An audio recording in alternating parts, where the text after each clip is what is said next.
край Удмуртский очередной раз открывает свои двери для своих коллег, для друзей. На творческую встречу с профессором Российской академии естествознания, историком и общественным деятелем Алексеем Владимировичем Коробейниковым, приуроченную к его 55-летию. «Путешествие во времени» называется наша сегодняшняя экспозиция. На первых же стеллажах выставки представлены материалы по истории и краеведению, которые написал Алексей Владимирович Или-1 или в соавторстве. Уникальный историко-биографический справочник НКВД и милиция Удмуртской республики в годы войны.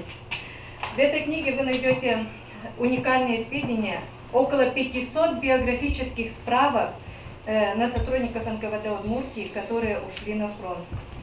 Теме гражданской войны посвящены книги «Ижевские повстанцы и красный террор». «Ижевские повстанцы и красный террор». «Ижевско-Воткинское восстание» и «Красные мемуары» книга. «Воткинская народная армия в 1918 году» и многие другие. Очеркам истории судов, военным кораблям, их техническим характеристикам посвящены книги «Забытый военный флот», «Забытый военный флот России», «Вятские пароходы», «Воткинское судостроение и гражданская война» и другие издания. Также, как уже говорили, Алексей Владимирович является издателем и редактором журнала «Иднака». И многие они тематические вышли уже, да? В целях обеспечения доступа молодежи и педагогов, особенно сельских, к дореволюционной краеведческой литературе Алексеем Владимировичем Коробейниковым были подготовлены электронные версии, материалы, электронные носители культурных памятников удмуртского народа. Это православные священники об удмуртах, Вятское краеведение XIX века, священник Курочкин об удмуртах, Николай Блинов о древности Сарапула и многие другие. Сегодняшний наш вечер посвящен Алексею Владимировичу Коробейникову. Я надеюсь, что в отличие от многих вечеров, которые вот проходят, например, в научной среде формально, называются названия работ, звания, регалии, у нас все будет не так. Мы Алексея Владимировича здесь покажем, увидим, узнаем и, я надеюсь, полюбим с самых разных сторон. И как человека науки, и как офицера, пусть и в отставке, хотя есть мнение, что таких офицеров в отставке не бывает. Вот. Из этого ведомства, говорят, бывших нет. Вот. Мы его узнаем как личность творческую, увлеченную, как педагога, потому что вот его деятельность по обучению дайвингу – это педагогическая деятельность. В общем, с самых разных его сторон. И в этом нам, собственно, поможете все вы, те, кто сегодня пришел. С Алексеем Владимировичем мы с вами не так давно и знакомы. Познакомились мы на открытии литературного марафона, посвященного Году литературы в России, в Удмуртии, в Государственном Совете. И получилось так, ну, случайно. Друг к другу подошли, и оказалось, столько у нас общих интересов много, и появились даже идеи проведения совместных проектов.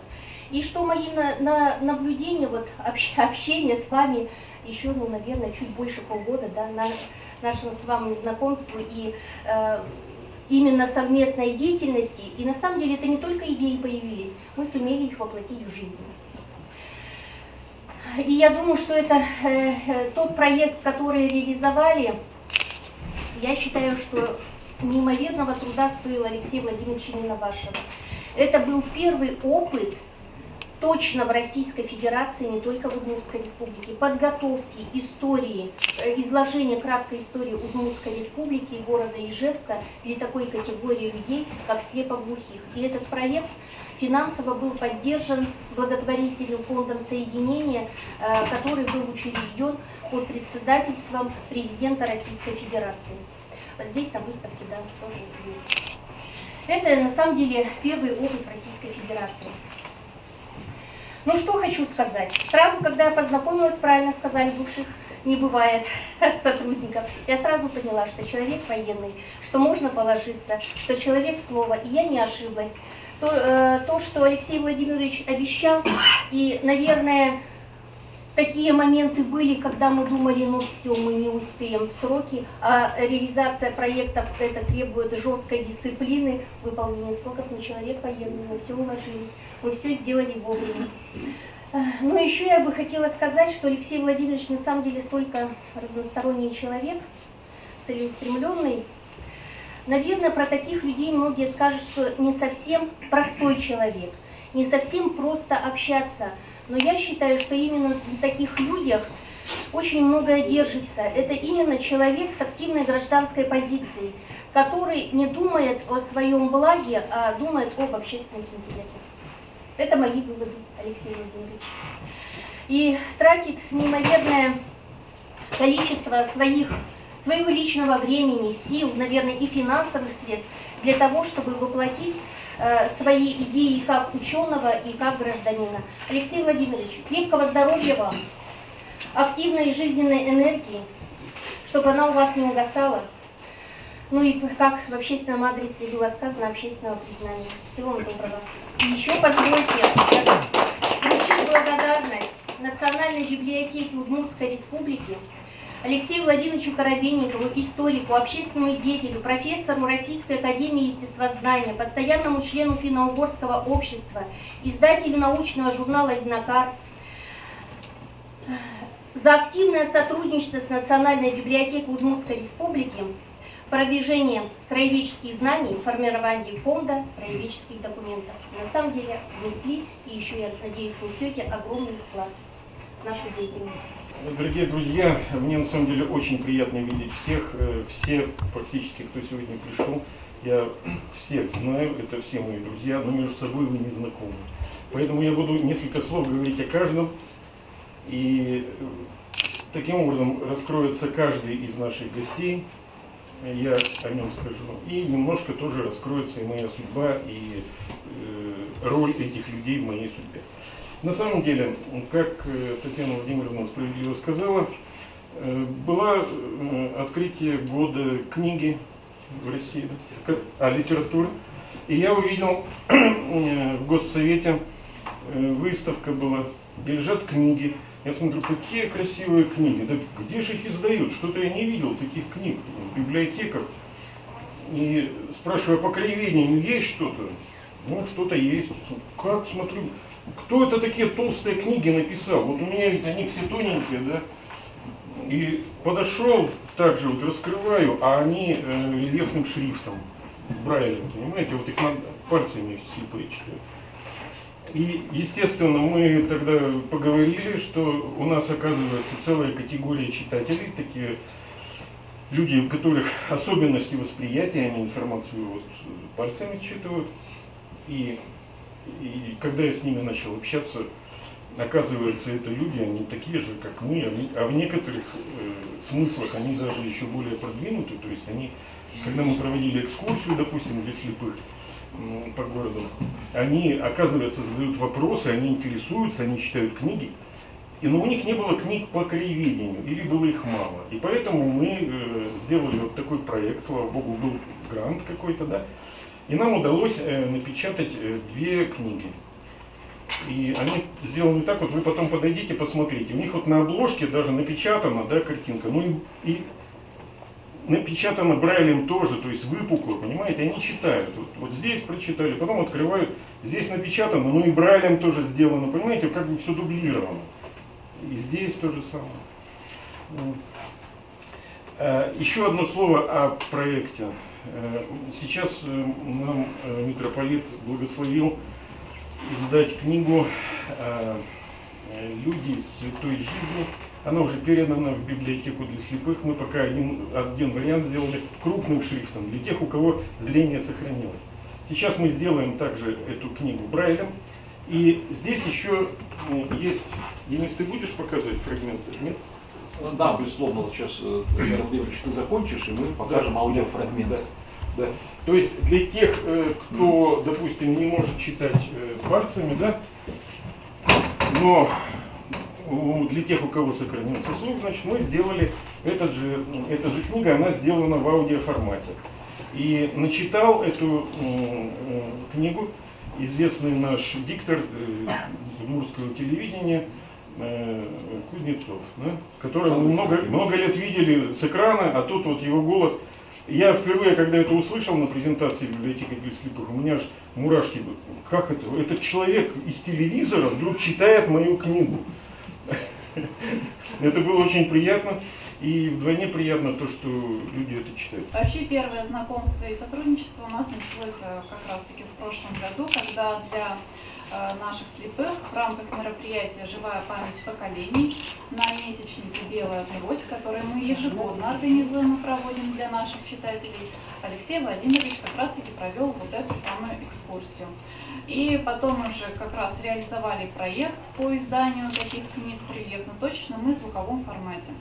От нашей библиотеки мы хотим выразить благодарность за активное участие в мероприятиях по социокультурной реабилитации инвалидов. Ваш замечательный юбилей. Желаем вам успешной реализации творческих замыслов, интересных и плодотворных идей, благополучия и процветания, неиссякаемого оптимизма, прекрасного настроения и крепкого здоровья. Всего вам хорошего.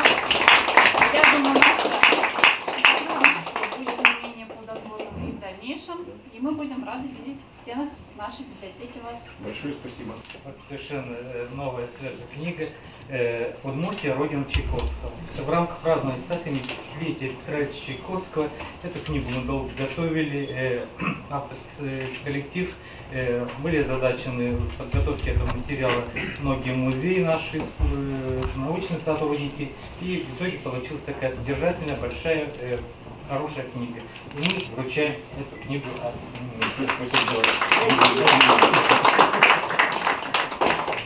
Сейчас государственная политика, государство ставит большие задачи перед Министерством культуры и образования, молодежной политики, вопросы патриотического воспитания, вопросы любви к своей малой родине.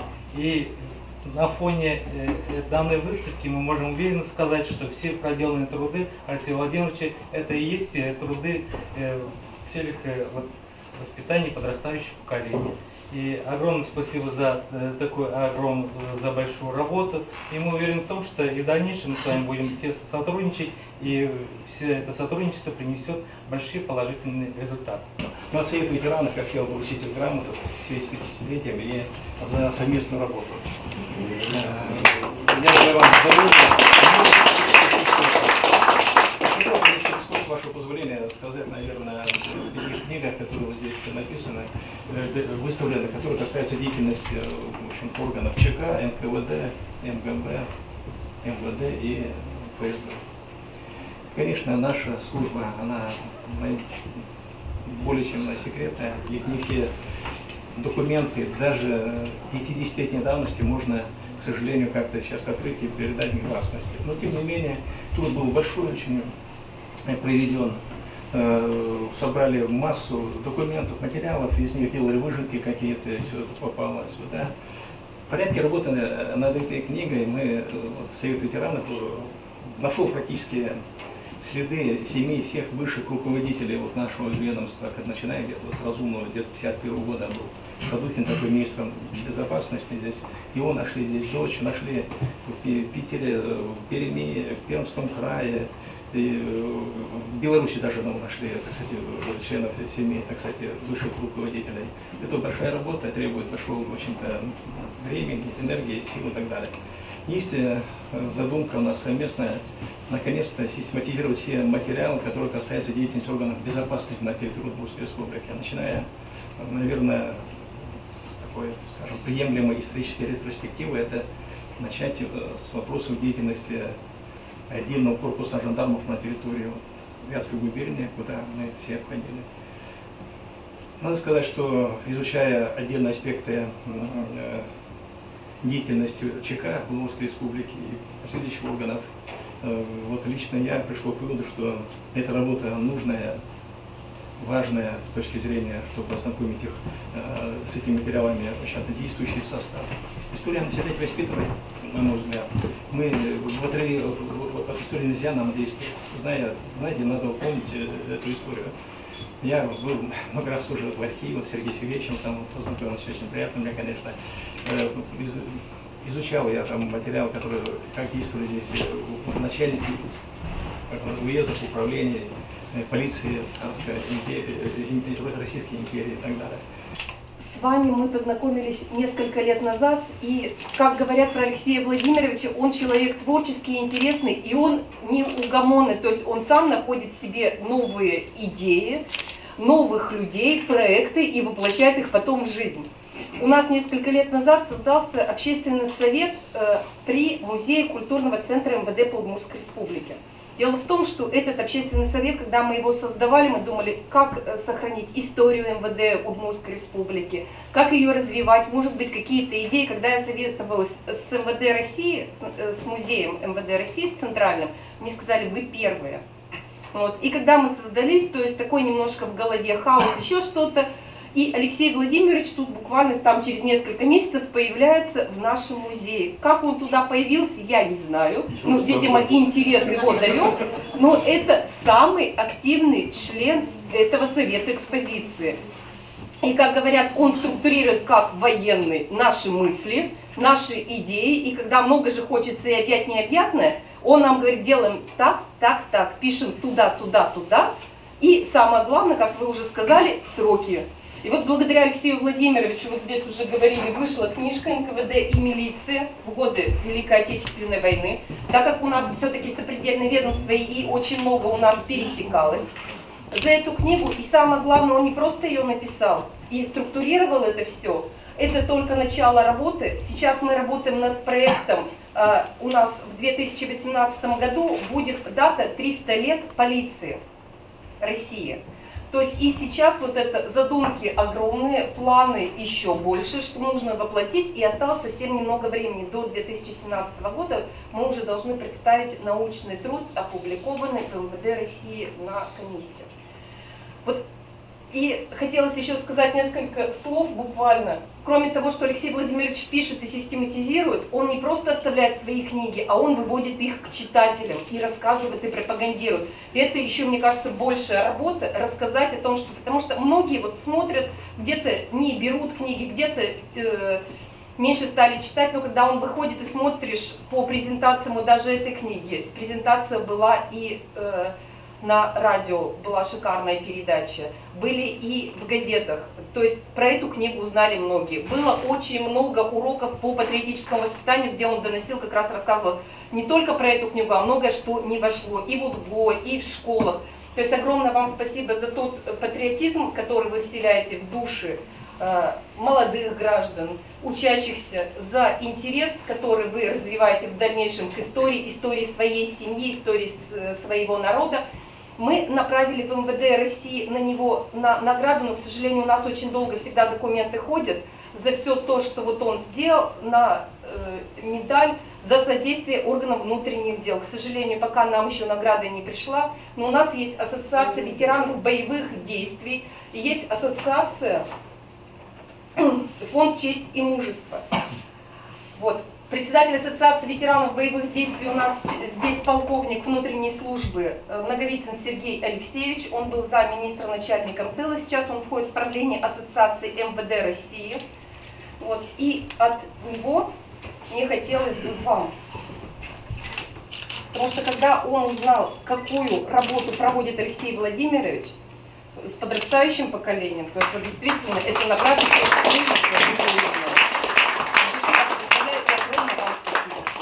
Российской Федерации. Алексей, он, пожалуй, наиболее, скажем так, в Удмуртии много сил отдал тому, чтобы популяризовать свое творчество и сделать его общедоступным.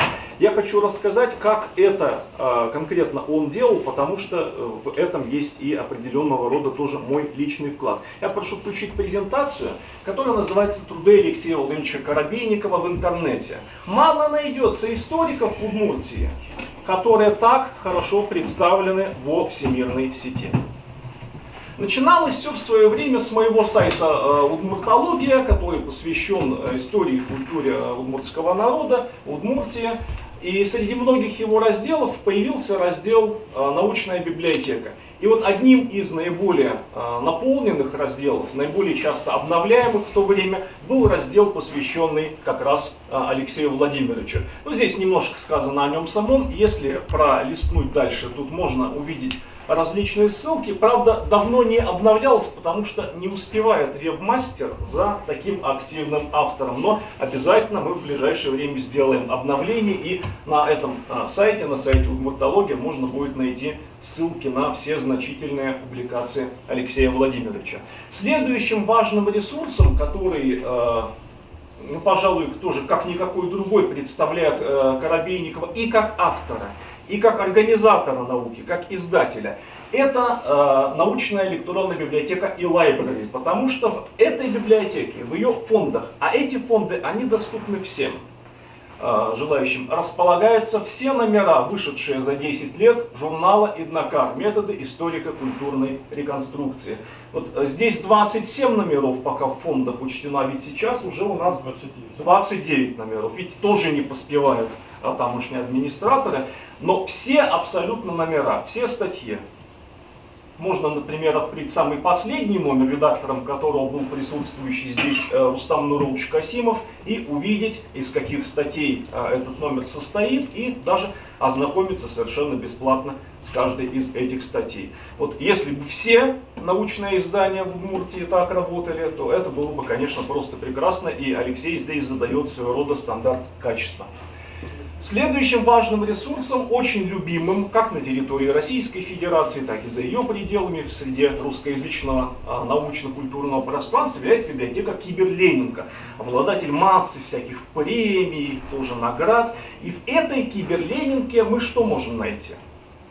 Тоже все номера журнала «Иднакар». Ну, правда, там с небольшим запозданием, тут не 27, а чуть поменьше, но, тем не менее, эти номера там помещаются. Здесь есть статистика по статьям журнала. Можно видеть, что вот на тот момент, когда сделан был этот снимок экрана, было уже почти 11 тысяч просмотров, почти 4 тысячи скачивания. Много людей поделились статьями, опубликованными в журнале «Иднакар» в социальных сетях.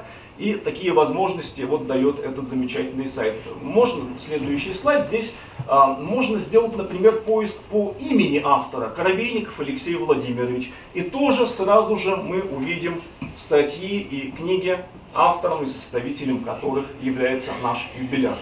Следующим ресурсом, где можно встретить Алексея Коробейникова, является Google Books.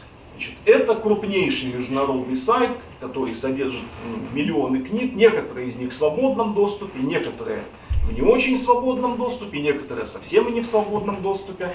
Но книги Алексея Коробейникова, они в свободном доступе на Google Books всегда. Следующий слайд покажите, пожалуйста. Вот я просто, это та же страница, просто мы ее пролистнули. Здесь, как видите, масса интереснейших работ, в частности, очень запомнившаяся многим книга «20 век. Биографии инженера». Это книга, которую Алексей составлял вместе со своим отцом Владимиром Васильевичем, и которая посвящена также памяти деда.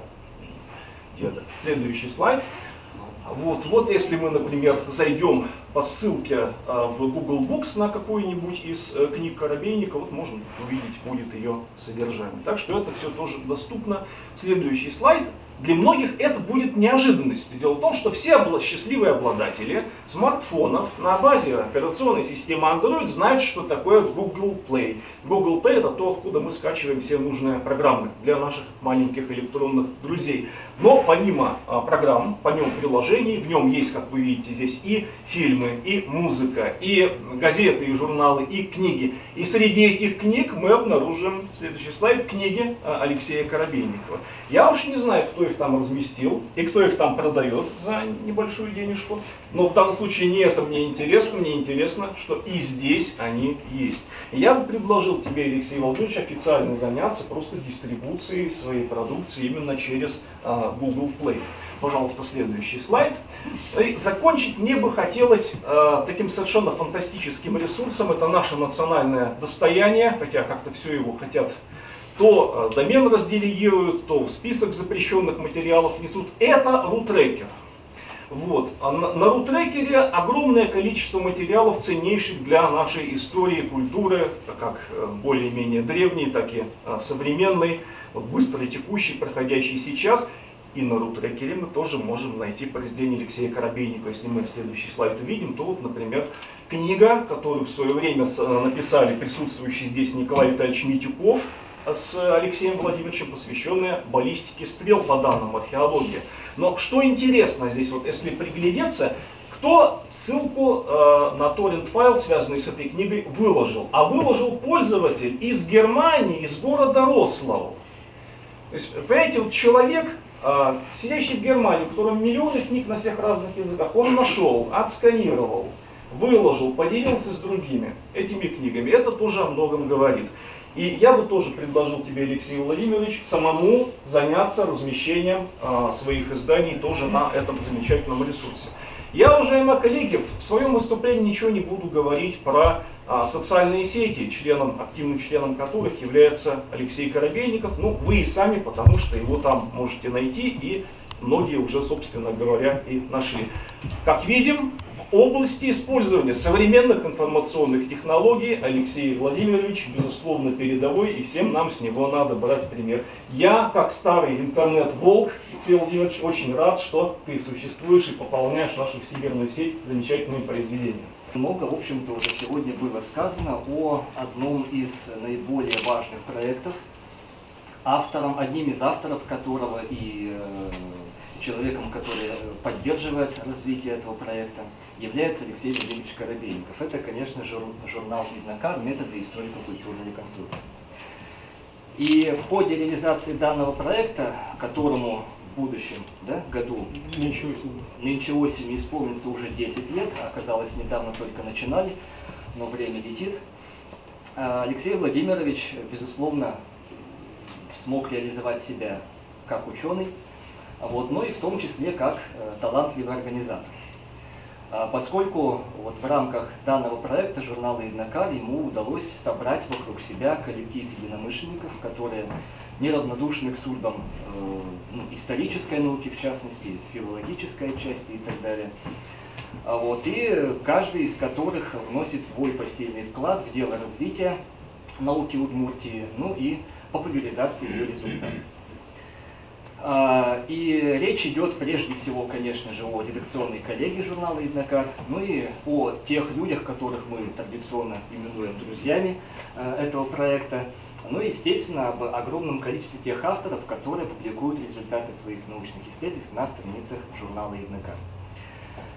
И так получилось, что и в составе редакционной коллегии, естественно, в вот этой совокупности авторов значительное количество присутствует сотрудников, преподавателей Удмуртского государственного университета. Если говорить об редакционной коллегии, то это, в частности, главный редактор, присутствующий здесь профессор Сергей Львович Бехтерев, это также здесь присутствующий профессор Лившин Станович Насибулин, это профессор Кадий Андреевич Тронин,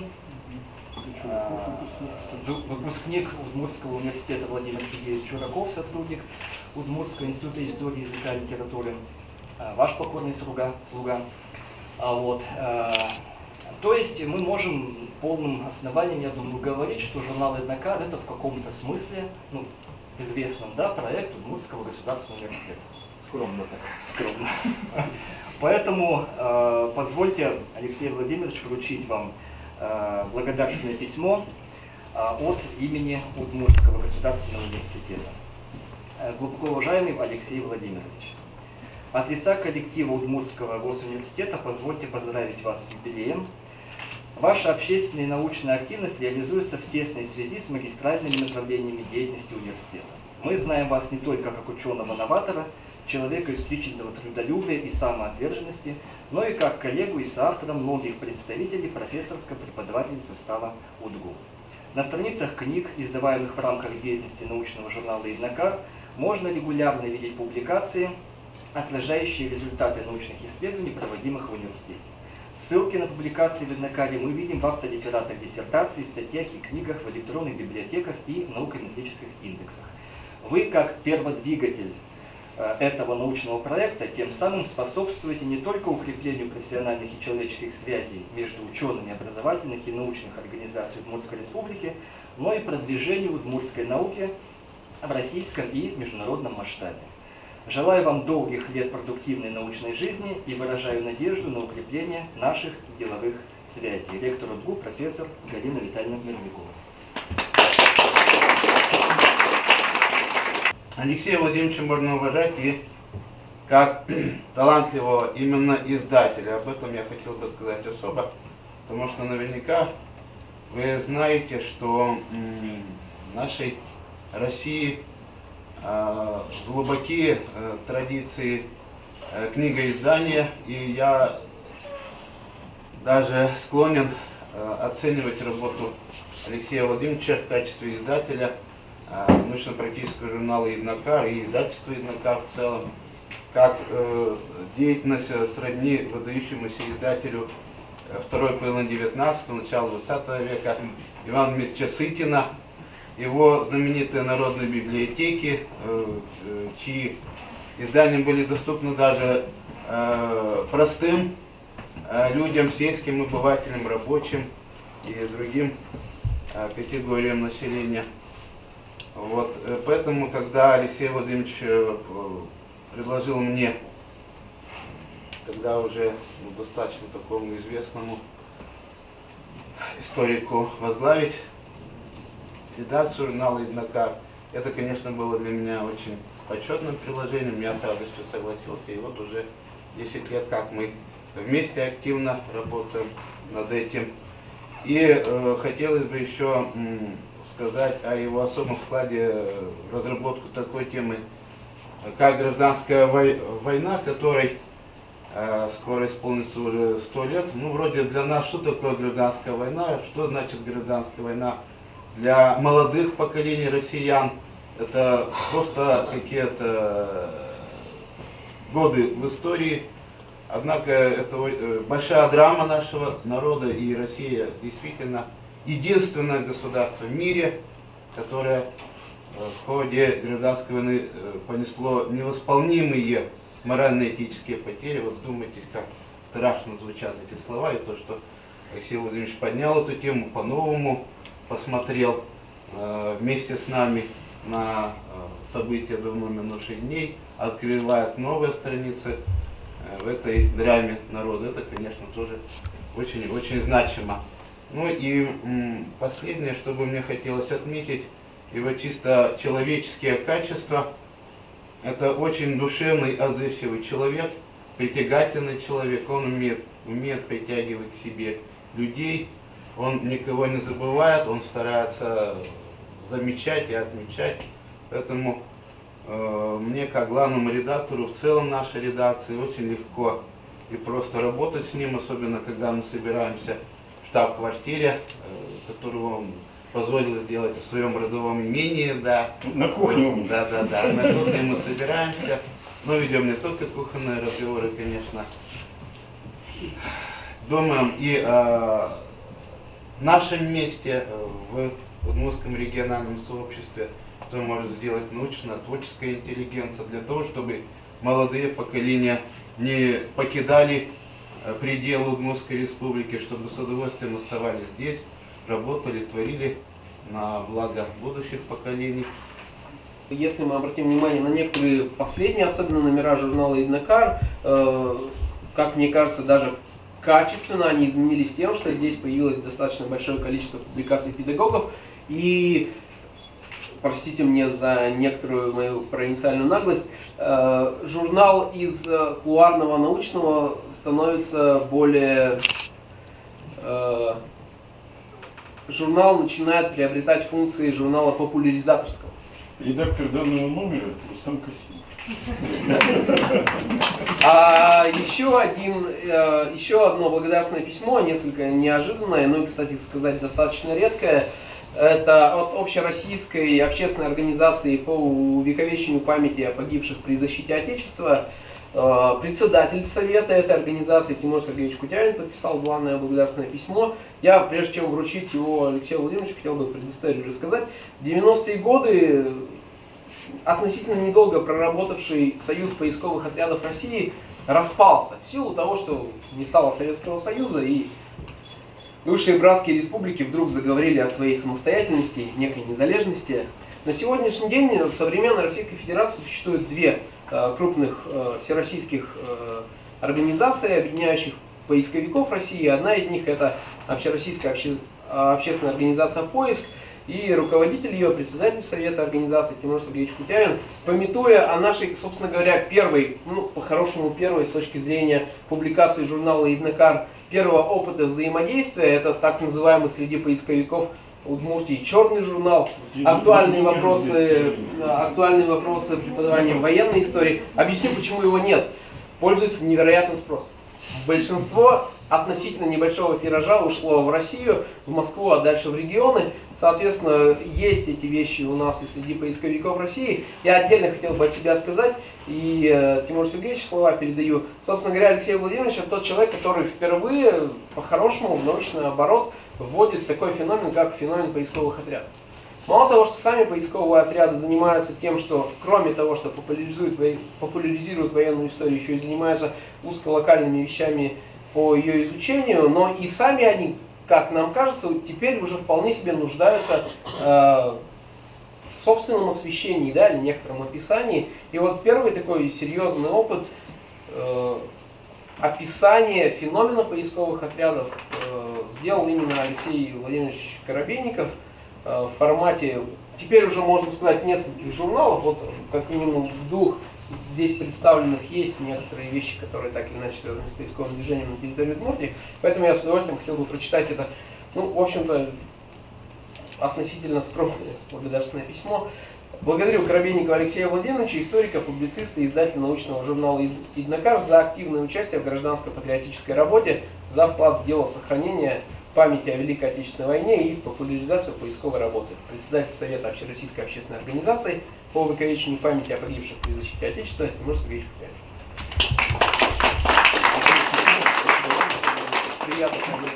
Значит, они поисковики, они выезжают в экспедиции, поднимают павших бойцов, а мы в наших книгах находим эти имена в архивах, понимаете, мы делаем то же самое, как мне кажется. Да. А что касается той книги черной, которой тут нет на выставке, я принесу, я сделал доп. Тираж, я обязательно передам в Национальную библиотеку 2 экземпляра, чтобы она была. Я вот поймал себя на мысли о том, что какая же вот сила заложена в тех людях, которые являются защитниками, защищают Родину, офицеров, да, то есть, вот, наверное, мы где-то не совсем ее используем, да, если вот один Алексей Владимирович тут такое наворотилось, если бы каждый еще по чуть-чуть, то мы бы в больших дворцах собирались бы, да, светлых и просторных. Вот. Ну, это как раз на заметку, да, то есть как можно лучше еще, да, использовать таланты военнослужащих, вышедших в отставку. Вот, к сожалению,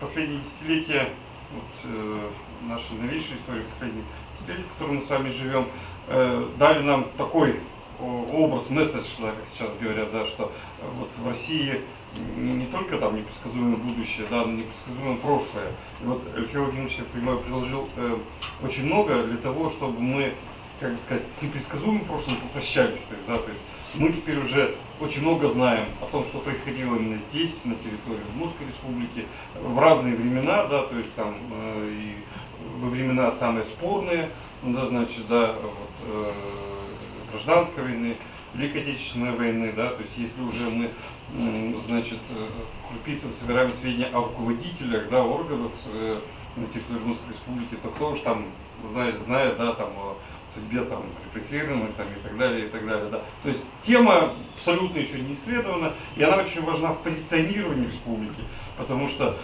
ведь только зная действительно настоящую правду, подтвержденную, и что Алексей Владимирович всегда над этим работает именно документами, да, что мы можем видеть, прочитать, пощупать, и каждый, кто прикасается к его документам. И это очень и очень важно, да, то есть, что и тогда вот эту правду действительно можно уже использовать и находить для себя очень хорошие такие светлые образы, чему можно соответствовать. Очень частый посетитель нашего читального зала. Вот, надеемся, что вы в дальнейшем будете также проводить свою работу по исследованию нашей замечательной истории, какой бы она ни была, как Елена Кирилловна. Вот. Также хочу зачитать небольшой отрывок из приветственного адреса нашего коллектива. То есть, собственно говоря, коллектив Центрального государственного архива Удмуртской республики искренне поздравляет вас с нашим юбилеем. Вот, вы, значит, выбрали благодарную, благородную и очень нужную людям миссию просветителя, которая стала для вас истинным призванием и любимым делом. Ну, наряду с теми хобби, которые мы сегодня узнать о вас. Вот. И награда за ваш труд служит непререкаемый авторитет в нашем всем профессиональном сообществе и, конечно, благодарность любителям истории, которой вы даете возможность своими публикациями открывать для себя новые горизонты. Ну и надеюсь, что в дальнейшем будете открывать все новые и новые горизонты. Вот. Желаю вам от меня лично и от нашего коллектива крепкого здоровья, неиссякаемой энергии, благополучия. Вот, и, ну и, конечно, дальнейших творческих успехов. Всем вас. Я на самом деле частый гость в архиве. Когда я пришел туда много лет назад и попросил что-то там скопировать или сфотографировать, мне счет написали, сколько я должен денег. Я пошел их заплатил. Второй раз пришел, опять написали счет, опять заплатил. В третий раз пришел, я книжку принес. Я говорю, помните, я у вас был 2 недели назад, я все опубликовал. Выйдите со ссылками на вас. Они задумались как-то. Вот. А потом принес 5-10 книжек. Сейчас, наверное, 40 книжек там. И они уже ни о чем не спрашивают. Они просто говорят, давай. Вот это очень важно, что ты публикуешь наши материалы и везде на них ссылаешься. Поэтому спасибо, Сергей Сергеевич. Непременно будем работать. Я в конце концов пришла к выводу, что юбилеи для того и существуют, чтобы узнать что-то новое о том человеке, которого, казалось бы, знаешь очень давно. Во всяком случае, идя сюда, я была абсолютно уверена, что самое любимое учреждение в городе для Алексея Владимировича – это музей Ижевска. Я получила, ну, не скажу разочарование, но понимание того, что у него много любимых коллег, друзей, дам, которым уделяет столько же много внимания, сколько оказывается и нам. Во всяком случае, в таком заведении, в такой организации, которая только-только еще начинает свой путь, нам очень нужны друзья, добрые помощники, коллеги и люди, которые умеют задавать неудобные вопросы. Вот на самом деле здесь очень много было сказано высоких, красивых слов об Алексее Владимировиче.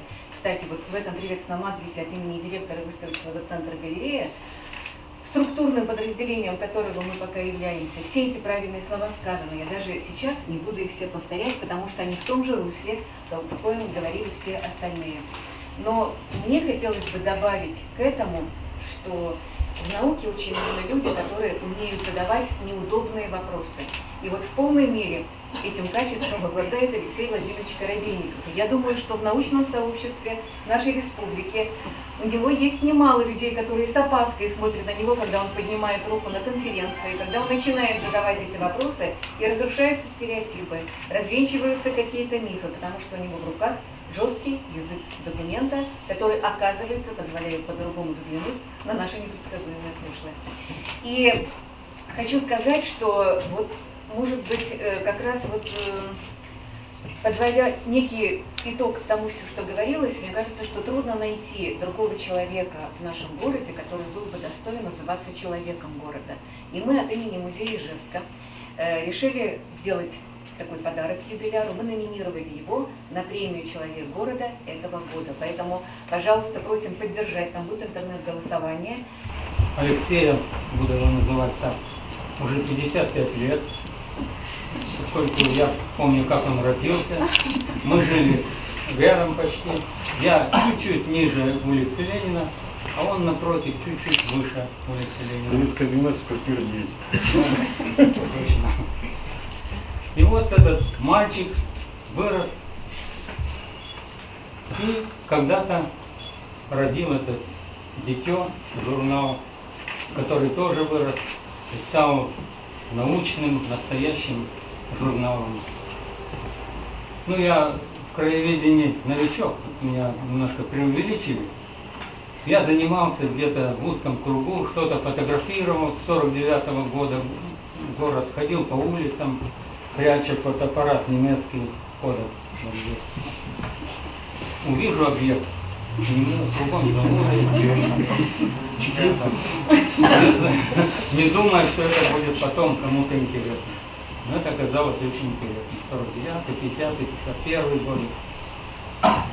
Но потом, когда этот появился журнал, я снова встретился с Алексеем и, значит, буквально ворвался в это краеведение. Но я был первоклассником в этом деле. И вот он стал моим строгим учителем, который меня постоянно вел, критиковал, редактировал. И я начал публиковаться, там уже много статей. А поскольку я инженер-электроник, я их всех выставляю на свой сайт в интернете. Чем увеличивать индекс цитирования? Вот таким образом, я желаю тебе такой же энергии на многие годы. Значит, тут прозвучала такая фраза, что Алексей, он очень требовательный к себе и требовательный ко всем. Причем за это его очень не любят. Потому что если он увидит какую-то ошибку, он сразу говорит, я типа ошибкой. Товарищи обижаются.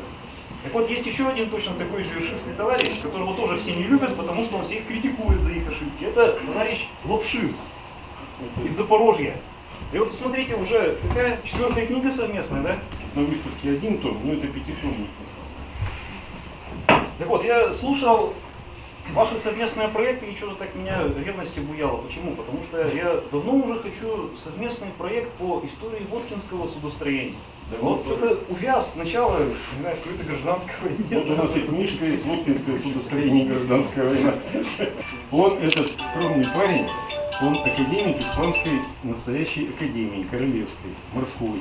У нас таких 3 человека в России, да? В России, в мире 3, которые не иностранных членов, там 3. Один из них вот в России живет в Ижевске, вот этот парень. Поскольку он написал несколько десятков книг по истории флота. И меня в эту тему втянул. Я тоже издал множество книжек, вот и «Забытый военный флот», вот и «Вятские пароходы» вместе с ними издавали. И «Воткинское судостроение», и «Белый флот», 5-томник, и еще несколько книжек, тут их нет. Но тем не менее, Николай подал мне пример того, что как можно жить в сухопутном Ижевске, но изучать историю флота. И сейчас историю Воткинского судостроения мы опишем. Мало кто знает, что там было построено 400 пароходов. И они уже почти нашли все эти пароходы. А мы нашли картинки для них, ну как они выглядели. И рано или поздно мы это опубликуем, эту историю, это белое пятно закроем.